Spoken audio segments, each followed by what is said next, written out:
Okay. Hi guys, and welcome to the third session of the agile42 Connect events this week.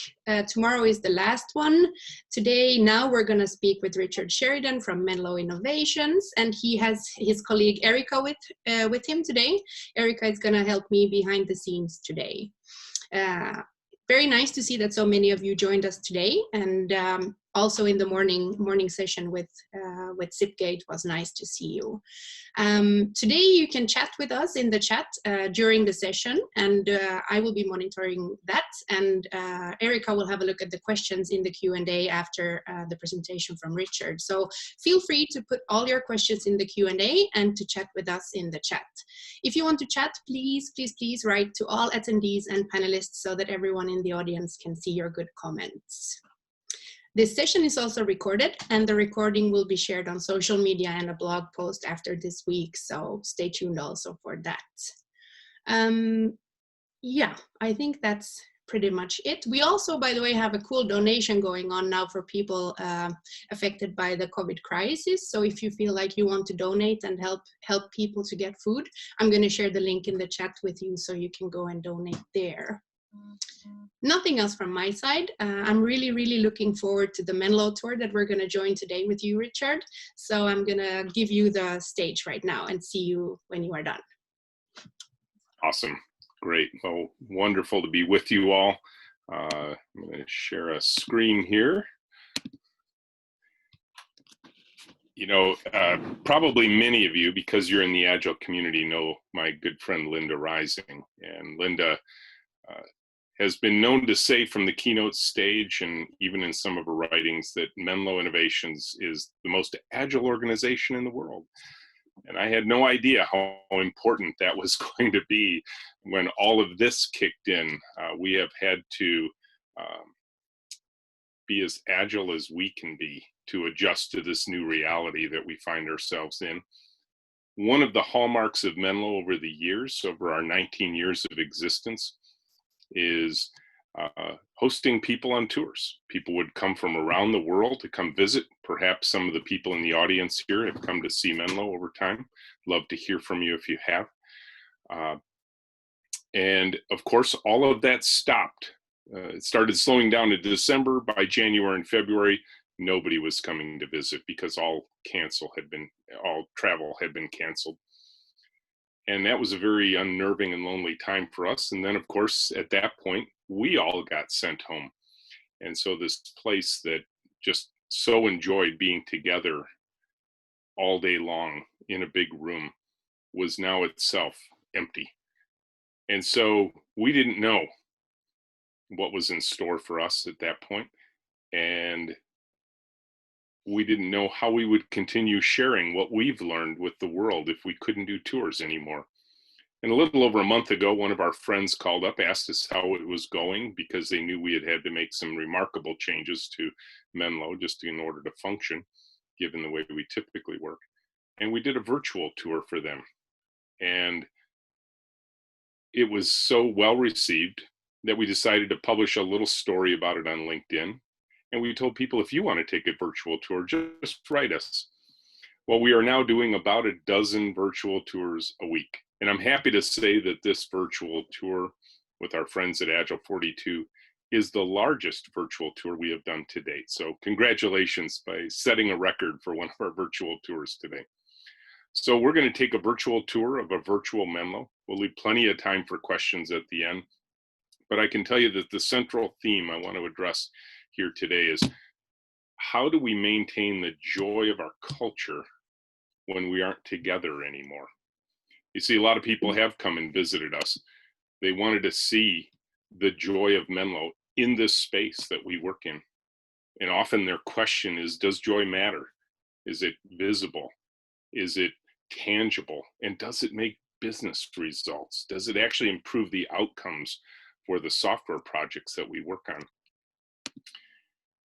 And as I said, people come from all over the world. We keep a little tour count board by the front door so that we know how many people have come to visit. And this is from a few years ago. Near the end of the year, we'd had almost 2,400 people come that particular year to come visit on 332 different occasions.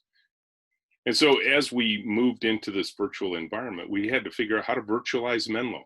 How do we change Menlo from the way it works today to this new virtual environment that we're all getting used to? And so the first thing we had to do was change how we keep track of counts. And so we put a page up on our website just so we can keep track of all the visitors who come. And here are the total visitors since 2013. And this count had stopped in January, and now it's starting to climb again. But it's because of the virtual tours. So again, as what we're going to look through today is going to set us up for a discussion about how do you take this team that is so used to operating in a big open room, no walls, no offices, no cubes, no doors, working shoulder to shoulder in a big open environment. Even the CEO and the COO sit out in the room with everybody else. And how do you virtualize it? How do you still continue to enjoy the human energy of a place like Menlo when we were all in our home offices? See, one of the things about Menlo is we preferred to work in close collaboration with one another. Sitting in a room, you can actually see the teamwork. This is one team working on one project all at the same time, working in pairs, sitting shoulder to shoulder and across from one another in this wide open, flexible, and visual work environment. And that's been taken away from us. We don't have that anymore. We still have the office, of course, but the office is empty. It's devoid of the people that filled it with that human energy. And so as we thought about the adjustments we had to make, I was reminded of one of my most favorite quotes from an author. And it's from John Naismith in a book he wrote in 1982. And he's speaking about the time we're in today. And he had the foresight as a futurist to look ahead and say that the most exciting breakthrough that's going to occur in the century we're in now is not going to occur because of technology, but because of a greater understanding of what it means to be human. Well, I will tell you that I think there is no more important time to remember this element of our humanity than right now. And so this is our focus of attention. This is the part for me that was so important. And I will tell you, in the first 90 days of this adjustment to a virtual environment, I lost sleep. I didn't know how I was going to function in this new world. I didn't know how Menlo was going to function. I didn't even know if it could. Because you see, for 19 years, we had married the principles and the practices of Menlo together. And they felt like one.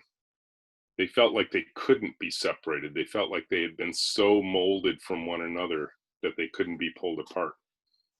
Finally, after about 90 days, I came to grips with the new reality and started to realize that no, you can, in fact, continue to separate the principles from the practices.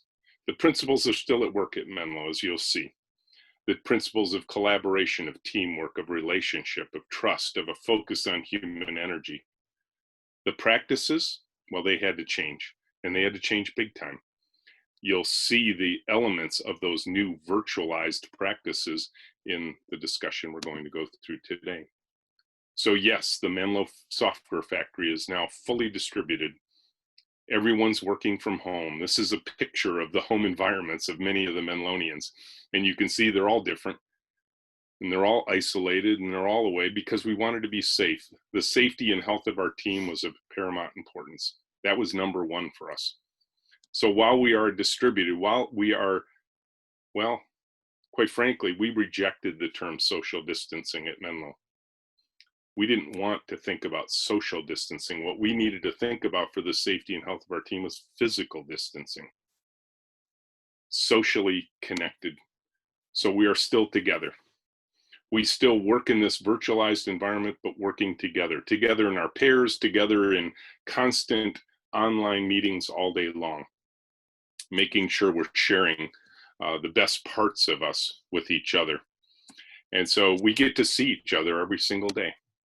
And what I think is most interesting about this time, and I'm guessing many of you will agree, is that we've learned something about the people we work with, perhaps something we didn't know before. We have had a tradition at Menlo of dogs in the office. We usually have 1 to 3 dogs in the office every single day. So the dogs of Menlo is was a constant. What we didn't realize was how many cats there were of Menlo. Well, we do now know, because the cats come and visit during our Zoom meetings, and we get to see how many people have cats at Menlo. And one of our other strong traditions is we invite newborns into the office. We've had 26 newborns in the office in the last 13 years. They come in all day, every day for several months.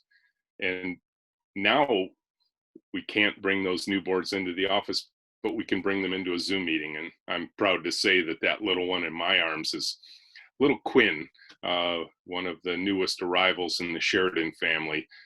I went to visit my daughter. She had twins in December, and this is one of the twins. So we get to bring that piece of us to work now.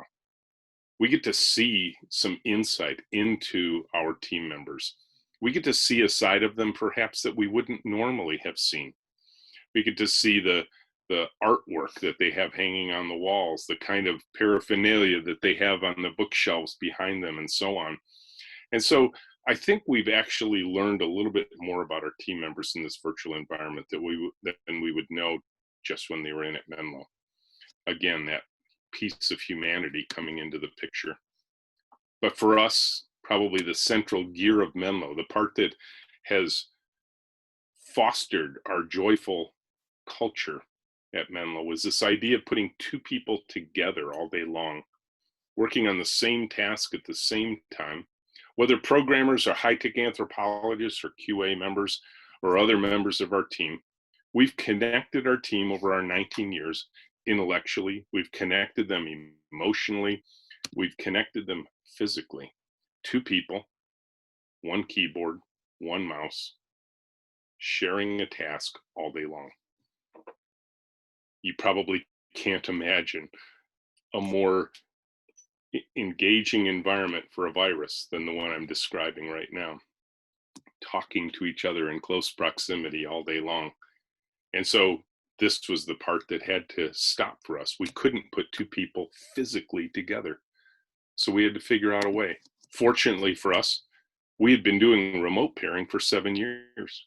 We've been doing it with our customers, where often the projects we work on, half of the team is our customers' team. And so the pairs would connect to each other via Zoom, screen share, audio share. We had been doing this for so long that it felt somewhat natural to just go home and do it with each other, to pair remotely over this connection. We'd never done it at the scale of the whole company, of course, but now we had this chance to take what we had learned over the past 7 years and apply it across all of Menlo. And it works. We do still, in fact, pair all day long. This was one of those new kinds of practices that had to fit into our old principles. And so it's what I like to say is, it's weird, but it's working. We actually continue to do the same kind of work for our clients that we've always done, in the same way, using the same approaches, just in a virtual environment. And of course, we have to come up with new ways to share ideas. We can't just jump up to the whiteboard like we used to do. So we grab tools that allow us to draw pictures and communicate with one another while maintaining that visual connection. One of the things we had to invent, though, along the way is, how do we find everybody? You know, in the Menlo Software Factory, we can just look across the room. If I want to talk to Erica, if she's sitting near me, I just say, hey, Erica. And we're in a meeting, but we don't have that capability in a virtual environment. So we had to invent something new. And so the team started quickly experimenting, which is our style. We have this theory of do the simplest thing that can possibly work, like Kent Beck used to say. And so we created a simple spreadsheet. We call it our video meet spreadsheet. And every day when people connect for the day, they put a line in this video meets under their project name and then their names. And alongside is, hey, if you want to talk to us, here's where we are. Click on this link. And we can simply go to one of these links, click on it, and we jump into the Google Meetup or the Zoom meeting that those team members are in. So it's a little bit clunky. Doesn't work quite as well. I think sometimes when you show up in those Google meetings, it feels a little surprising to the people you're jumping in on, but it's still Menlo. It's still this idea that everyone should be available to everyone else in case there's a need for a chat. And so this is an example of an experiment we started running that's worked reasonably well. One of our famous traditions is our daily stand-up meeting, called by a dartboard on the wall at 10 o'clock in the morning. The dartboard has an alarm clock in it, and 10 o'clock every morning, bong, bong, bong, bong, this dartboard alarm would go off. And that was the call to stand up. And we would gather in a circle. We would get together as a team. Even the dogs would show up for daily stand-up, and we'd pass around the two-horned plastic Viking helmet that is the tradition of Menlo. And this is our talking stick. This is the indication that this pair has the floor. They're going to report out on what they're working on, where they might need help, and any other general announcements they make. We don't particularly care for meetings at Menlo, so the ones we have, we like to keep short. We think meetings are mind-numbing, spirit-sucking, energy-draining devices of management. And so our daily stand-up meeting would only take 13 minutes, even if there was 50 or 60 people in that stand-up, everybody reporting their status as the token moved around the circle. Well, of course, we still wanted to have stand-up. That was one of our principles, is get together every day, share everything that's going on in the case that there might be some serendipitous contribution that someone else can make. But of course, we can't gather in a circle, and we can't hear the dartboard anymore. So, no surprise, we set up a daily Zoom meeting. 10 o'clock every morning, everybody gets the alert, and they join the Zoom meeting. We're pretty good at getting together on time for this. The biggest problem we had was, who goes next? How do we know who starts the meeting? How do we know who goes next? Who's in the pairs together? Because Zoom does not arrange these little thumbnail videos very well. But we still were getting together, and it was clunky and it was clumsy at first. And of course, in the spirit of do the simplest thing that can possibly work, we had to problem solve this who's next problem. And all we did was we started using the chat. And so as everyone arrives at the stand-up Zoom meeting, they just simply type in the word next. And now it becomes organized. The first people that show up know who's first, and everybody from that point forward can see who is next and who are they with. And so in this way, the Zoom meeting became very organized, just like our daily stand-up and passing the token around. So that clarity of purpose sprung forth again. And we were able to get our stand-up meetings down to nearly the same 15 minutes that the in-person meeting had. So joy in Mudville.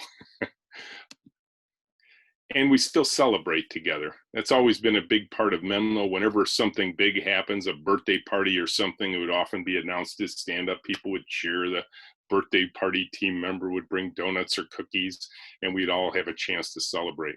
This in particular is one of our team members decided to move closer to family in Boston and left the team. So this was our celebration of their time with us and our funny way of saying goodbye. So when we got together for stand-up that morning, everyone had sent out an alert, hey, it's Ben's last day. Let's make sure we put something really funny on the screen so that as he goes through, he'll be reminded of the humor of Menlo. Again, that attachment to the humanity of the team.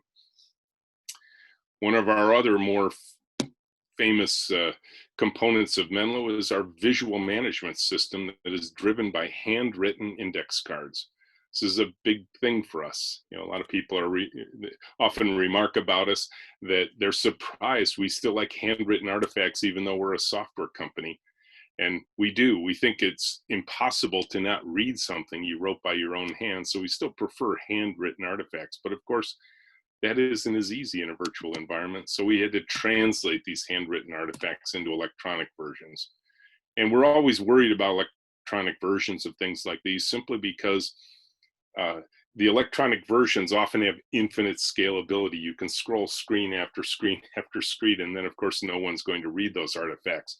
The advantage of a physically restricted item like an index card is you actually have to get to a point in it, and you have to get to a point in a succinct fashion because of the restriction, because of the constraint. And so we are using actual electronic story cards now, and it's working. One of our other more famous artifacts is what we call our work authorization board. This is an entire plan for 1 week for one team. Because we work in weekly iterations at Menlo, we want to put the whole work plan up for the entire team for the week. Every one of these columns is an assignment of tasks to a pair for a week. The rows represent the work we expect to get done for that particular day based on the estimates that came from the people who do the work. And so it's easy to visualize an entire project like this. The yarn stretched across the week between Monday and Tuesday, you see, is where we are in the week. As PMI might call it, a schedule performance index. We just call it a piece of yarn. Above the yarn, everything should be complete if we're right where we thought we should be, and below the yarn, everything probably won't be complete. It's so easy to step up to this board and see exactly where there might be challenges in this particular week's work. It's harder to do this actually electronically, surprisingly. We keep status of every card with these little colorful sticky dots. Yellow says that's what we're working on now. Orange says we think we're done. Red says we got stuck, or maybe there was a quality problem, we need to revisit the card. Green says everything's been checked and we can move forward. Green is like an endorphin rush at Menlo. So you can look at this board, see the colorful sticky dots, look at their relationship to the yarn, and get an instant peek into how we're doing. Well, we have to translate this into the electronic world. We're running a couple of experiments right now, one with Trello and one just with an Excel spreadsheet. And they're working. They're not working as well. We're not as satisfied with either one of these as we are with our paper-based systems, but that's okay. We still have to make it work. And so we get a chance to see this visualization. It's a little bit harder work. And the other thing is you can't see all of the projects at once right now. So we'll continue experimenting till we get to those points. Our planning game, our weekly planning game, was also facilitated by paper, little folded pieces of paper folded to the size of the estimate, so that a 4-hour card is half as big as an 8-hour card, is half as big as a 16-hour card. And then we constrain each week of work in a box on this tabloid-sized sheet of paper, so that as you place the folded cards in the box, you're consuming the amount of time you have available to do work. So it's one of the ways we've established a standard of 40-hour work weeks at Menlo, so we don't have to rely on overtime to hit our project goals, and we can easily communicate with our customers what fits in the plan and what doesn't fit in the plan. And in this collaborative weekly exercise where Lisa here, our project manager, is working alongside of our customers, they work through this plan every single week. Well, of course, in the virtual world, we have to virtualize all of this. And so we've run some experiments with Excel so we can sort of mimic the planning sheets. We've run some experiments with Trello because Trello can actually add up the story cards in each column. And again, it's not as impactful as the paper-based system, but it's working for us. There are some things that we haven't figured out yet. In fact, we'd love to hear from you if you have some good ideas for us. One of the delightful things of working in an open and collaborative work environment is the ability to simply stand up and call an all-company meeting if you want to. And the way you do that at Menlo is you stand up and you use your big outside voice and you say, "Hey, Menlo." And everybody will come back to you and say, "Hey, Rich," or "Hey, Erica," whoever it was that called out. And the whole place goes quiet and you're now in an all-company meeting. No CC all emails, no book the conference room, no coordination of calendars. Hey, Menlo, hey, Rich, all company meeting, transact the business of the meeting, say thank you, be done. Our typical all company meetings last between 10 and 15 seconds, and then everybody's back to work. Well, it's not quite the same in our virtual environment. We don't know how to make that call out to Hey Menlo to make it work for all of us. One of the other things that we appreciate is the transparency of Menlo. We have a board in our office that has all the levels and roles of people on the team, and this connotes exactly what everybody's pay grade is. So everyone at Menlo knows what everybody else is making. They know who's making the same amount of money as they are. Takes a lot of angst out of the equation for compensation. And the only way you move up at Menlo is through peer evaluation. The only way you make more money is to move from one box to the other, and that is your peers working with you to decide if you're ready for that. Well, we haven't made this HR artifact visual to the whole team yet. We haven't probably had a need to, not hard to imagine how we would do it. But these are the sort of things that we miss, is just this simple visualization of our space. And then perhaps a signature dish of the Menlo restaurant here is the way we add new people. Now, unfortunately, in the last several months, we haven't had to add new people. We probably, like everybody else on the planet, is figuring out just how to hold on to the business you already have. So we haven't had to grow our team in the last few months. But typically when we grow our team, especially when we have to grow fast, we do a mass interview. We call it an extreme interview, extreme based on extreme programming from Kent Beck. And what we do is we invite in a group of people and we pair them with one another, one candidate with another. And we give them simple instructions as they're working through some fairly straightforward tasks together, pencil and paper. Help your partner succeed. Make your partner look good. Help the person sitting next to you get to the second interview. And so in this way, in our interview practice, we are communicating right from the moment of first contact what our core cultural values are, what connects us as human beings, and that is to support a person, another human being sitting next to you. So in these mass interviews, we bring 30 or 40 or 50 people together, pair them 3 times during the course of this interview, because our pairs switch every 5 days. A pair never lasts longer than 5 days. Sometimes a pairing could be shorter than that. So we want to give everybody a chance to see what it feels like to be a Menlonian. Well, if we are going to start growing in these pandemic times, we're going to have to virtualize this interview process. It's easy to imagine how we might do this. Perhaps we would create little breakout rooms where 2 candidates and 1 Menlonian are joined in each breakout room, and they are just going to work together through a task together in that breakout room. But we haven't figured this one out yet. We haven't run the experiment to try this yet. And so these are the things that we're looking at now for the way we make Menlo work going forward. We anticipate that we're going to be in this kind of environment for quite some time to come. The pandemic doesn't seem to be abating the way everyone hoped perhaps it would. And so we are making this virtual world work.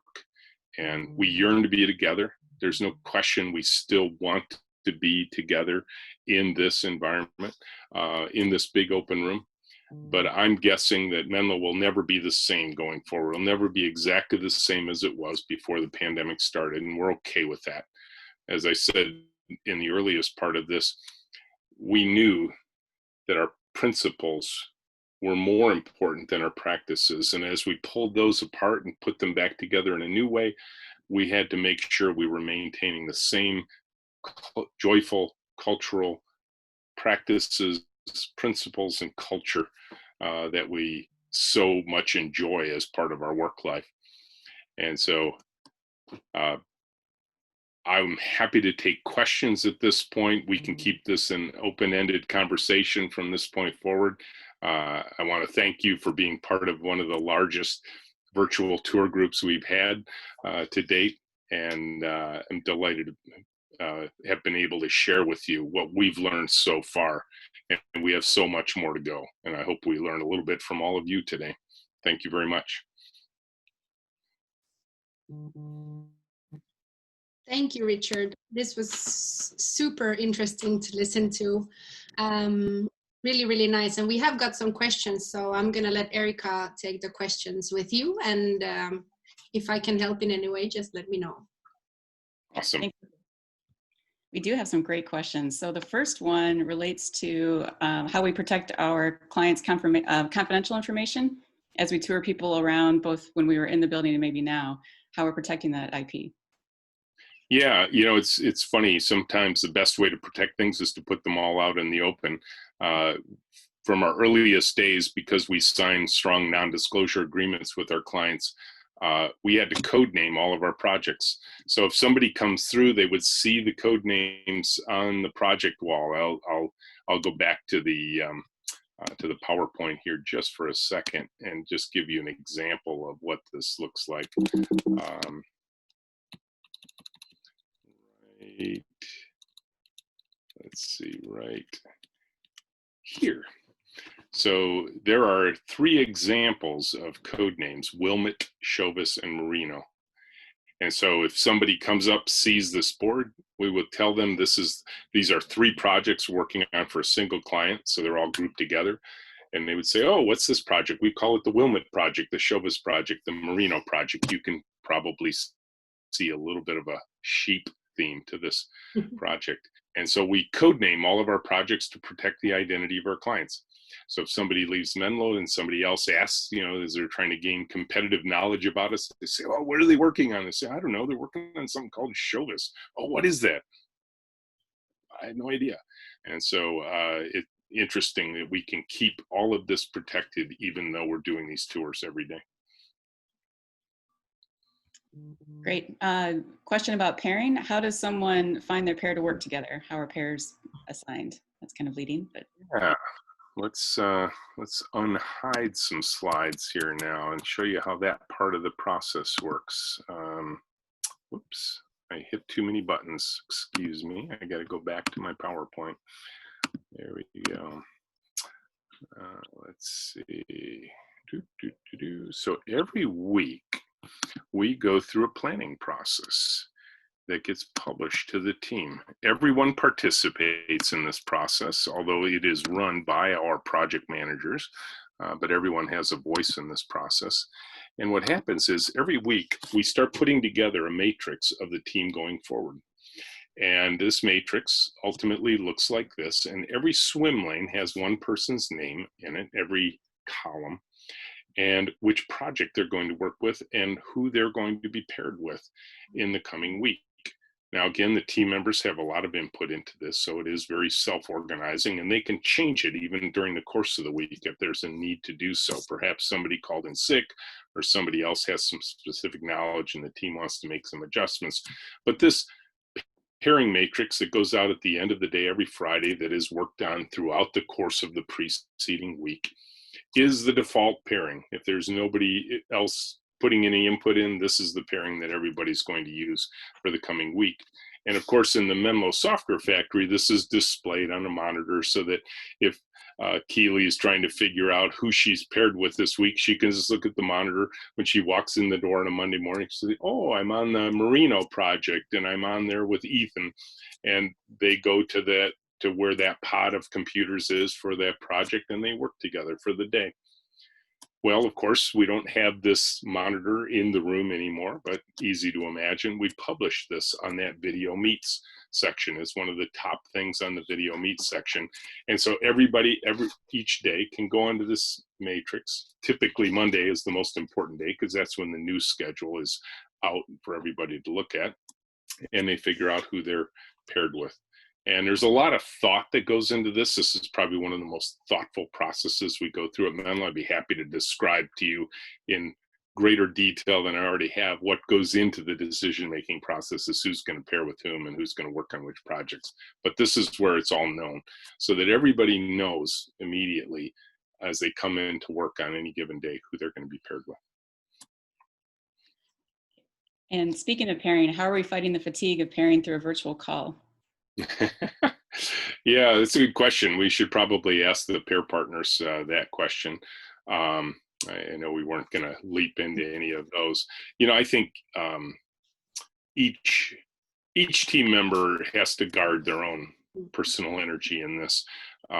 There's no question about that. I think one of the ways we have traditionally done this is I'll just speak about old Menlo because that's the one I know well. I don't actually know virtual Menlo as well as the team members who are actually working in virtual Menlo.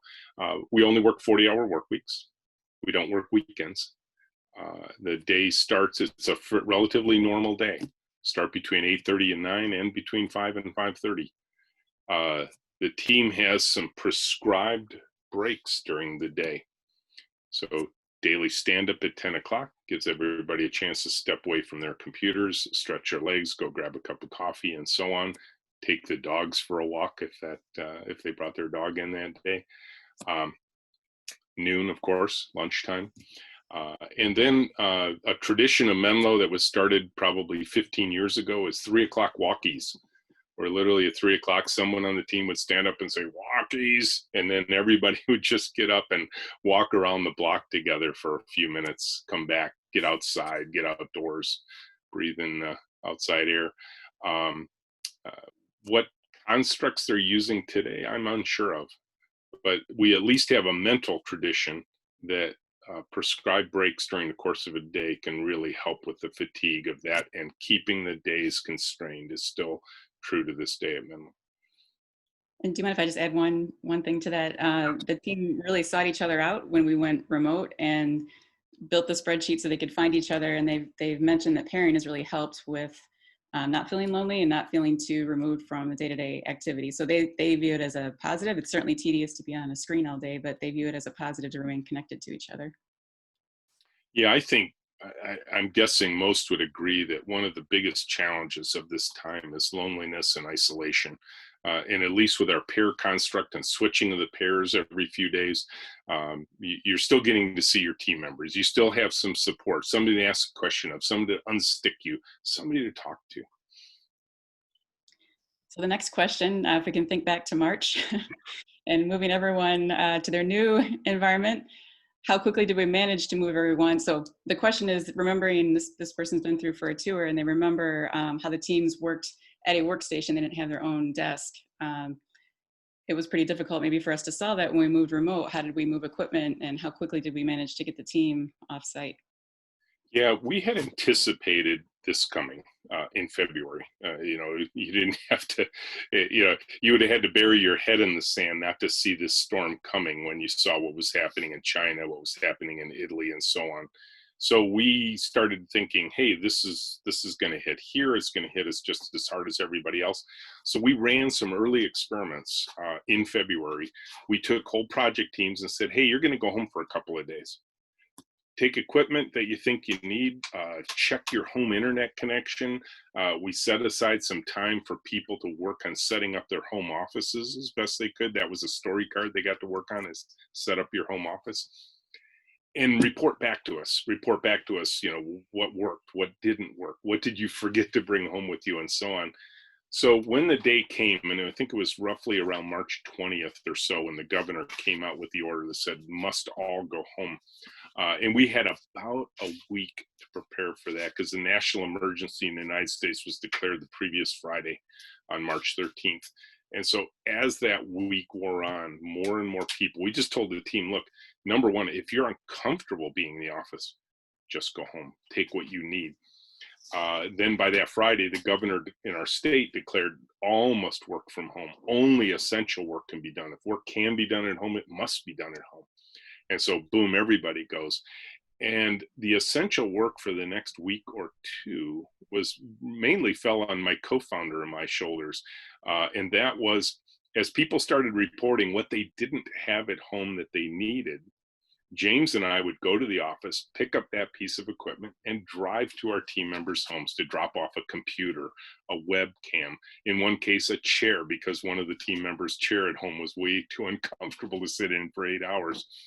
And so the neat part of that for me, I will tell you, is it connected me once again with the humanity of our team. I got to see where people actually lived, what their commute was like to work every day, because I had to drive to their home and back from my home, which is right near Menlo.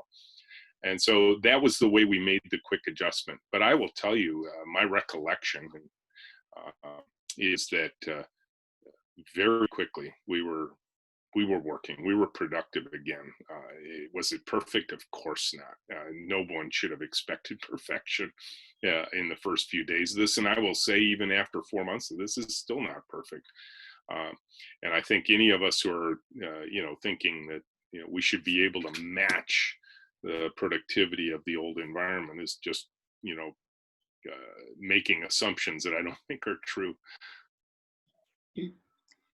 And a question about pairing. Are our product managers paired also? I know that's not a rule that we have, but we have a similar one. Yeah, so project managers at Menlo, the ones who coordinate all of the activities of the team, the estimation sessions, the planning sessions with customers, the show and tell where we demonstrate the work with our clients, monitoring the status of the project with the client, budget, and that sort of thing. Our project managers are typically paired. Their primary pair partner is the product owner at our client's organization. So that's their primary pair partner, is the product owner inside of our client's organization. So our project managers tend to stay with projects for months on end, sometimes years. And of course, they like to take vacations too. They like to get away from the workaday world. So they collaborate with one another, so that in fact, when a project manager goes away, even for several weeks, I know Lisa took a big vacation a couple of years ago and she was gone for 7 weeks. Someone was able to step in and take over her task because she was pairing with them. So the project managers at Menlo don't pair all day, every day, like the rest of the roles do, but they are still very much paired so that they can take over for one another. And there's a consistency to our practices that it's relatively easy for a project manager to step in and take over. And of course, with the shared knowledge amongst the rest of the team that's working on that project, they can support that project manager with the specifics of the project. Can I ask a question in between? What about the working hours? How do people think that they're working longer days when they're working from home, or? You know, it's been such, Sophia, it's a great question. It's such a long-standing tradition of Menlo to work a 40-hour work week that the working hours still the days tend to start between 8 and 8:30, and they tend to end between 5 and 5:30. Okay. So it's still an 8-hour day. One of the most unusual working schedules we have is with our programmer, Nick. Nick worked for us for several years. We just loved him. He's just a delightful member of our team. He fell in love with a girl from Moscow and he moved to Moscow. And the team so enjoyed having Nick as part of the team. They wanted to run the experiment, see if it could work with Nick.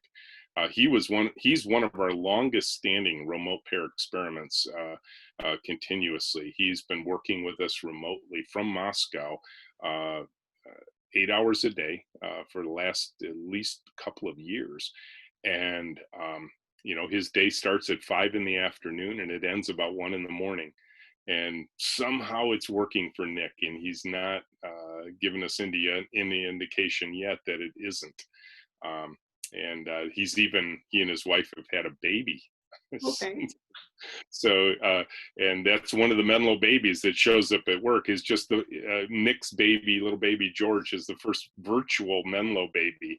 So Nick would bring little George to work with him in a front pack, and while he was pair programming remotely. So we learned a lot from Nick. We actually leaned on Nick a lot in the first days of the pandemic because we wanted to learn from Nick what works best for people who are paired remotely. So in some ways, he was our key internal expert on remote pairing.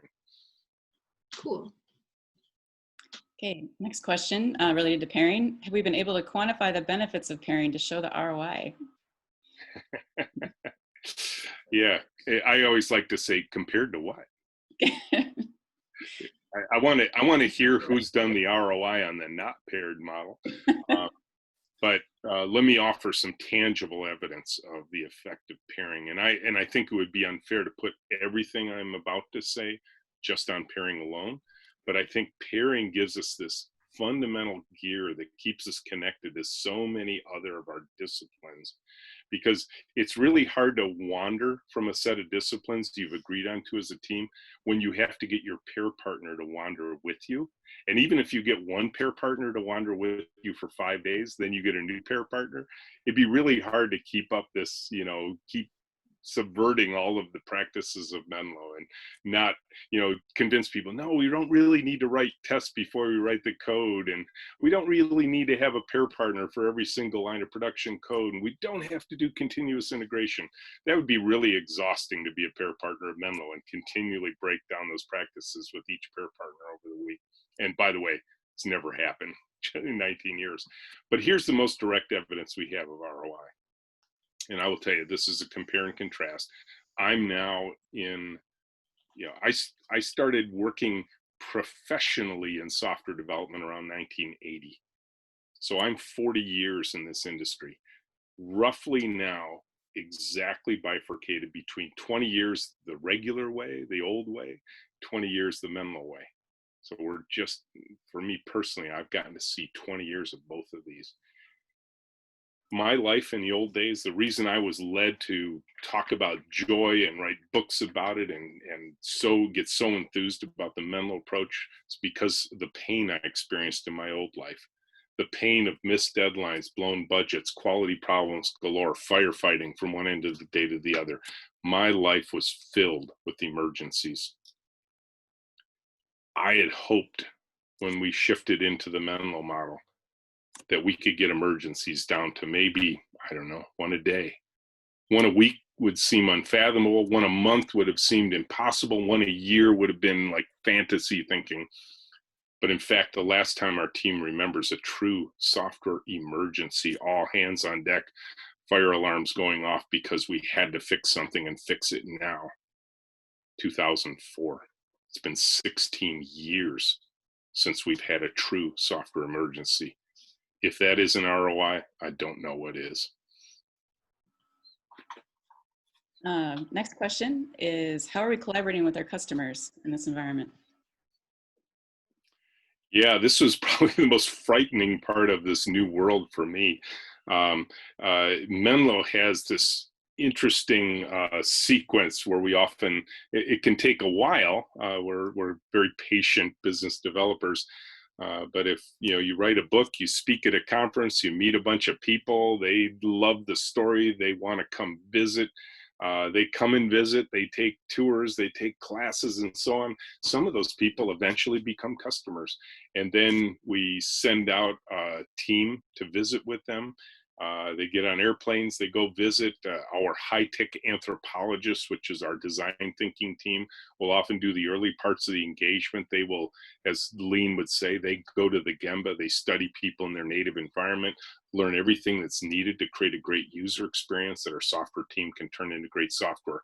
Well, if you hear all of the pieces and parts of everything I described, speaking at a conference, meeting people, having them come to visit, taking a tour or a class, getting on airplanes and going to visit them, doing high-tech anthropology engagements in their work environment.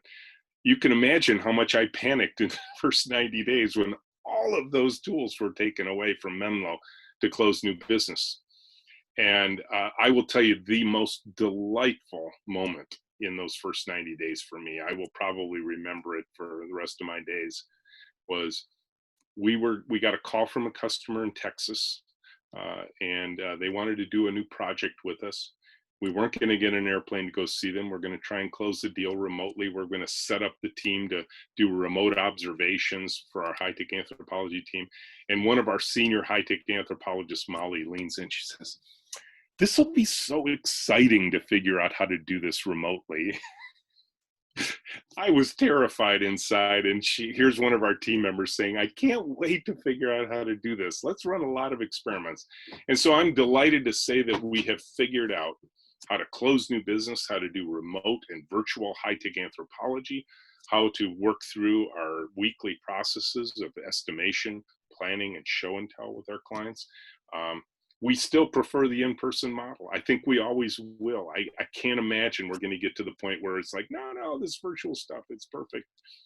But we made it work. We have worked through several complex projects in the course of the last 4 months and have delivered just the same way we always had with our virtual team. In fact, probably one of our biggest projects that completed right in the middle of all of this. The team was working on it right up to the Friday that it was due. And our project manager said, "Hey, we might actually need to do a little bit of extra, we might need to ask a few of the team members to come in on Saturday to finish off a few last things," which would be very unusual in our environment. But we were up against a really big deadline for this client. Turned out we got it all done on that Friday, didn't need any Saturday time. And the next week we kept watching the Slack channel, the communication of their internal team. And we saw them bring up one bug they had found in the delivery of that previous week. And we reached into Slack. We said, hey, we can help with that if you need us. We never heard from them again. They were able to launch. It's working well. Again, no emergency required. And so we're making it work. It's probably the best thing I can say. Obviously, we're using Zoom. We're sharing electronic documents. We're getting pretty good at putting together presentations, and we're watching the technological developments that are going on in the world to take advantage of every tool we can to make sure we can communicate as effectively as possible. Then a question about the team. Can you tell us anything about the turnover rate pre-COVID? So turnover rate of the team. I think we're in Ann Arbor, Michigan, which is a college town, and there's a fair amount of just natural turnover in a college town because a trailing spouse gets a job somewhere else, and you follow along and that sort of thing. So we've never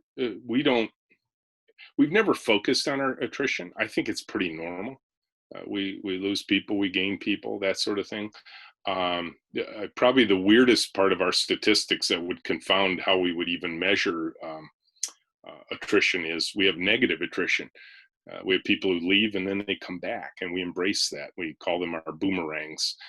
So I think maybe one thing that we don't do that a lot of organizations I used to work for did is we try to unnaturally to hold on to people, to make sure they never quit. We would, if they were even talking about leaving, we'd throw more money at them, and then they'd feel trapped because they price themselves out of the market and they get really frustrated. We'll actually embrace people wanting to leave. We say, hey, do you need help? We could help get you an interview somewhere else. I might know somebody there. Because we find that these boomerangs that leave and come back, they bring information with them. They bring some piece of the real world. I remember Ted, one of our long ago he's been with our team almost the entire time, left us for a couple of years, and he came up to me afterwards. He says, don't ever let me do that again, when he rejoined the team. So yeah, and we've only lost, I think, 2 people since the COVID times.